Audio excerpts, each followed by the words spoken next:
Emma Raducanu is gearing up for her home Grand Slam at Wimbledon. Emma Raducanu believes her fitness problems are finally behind her, months after being forced to use a mobility scooter to move around.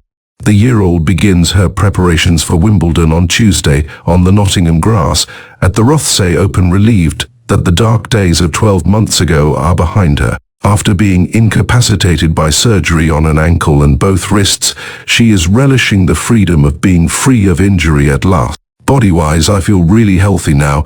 I feel really strong. I've done amazing work with my trainer over the last few months since surgery. I'm in a really fit place. I'm healthy and just looking forward to starting playing, she said.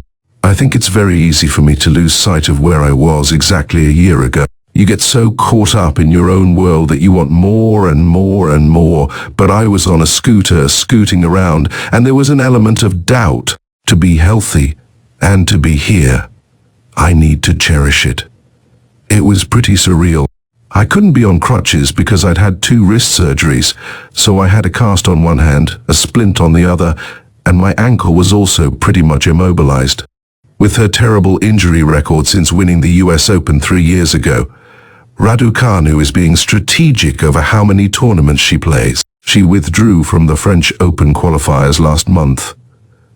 I don't need to rush and try to win the French Open. It wasn't my goal this year, she said.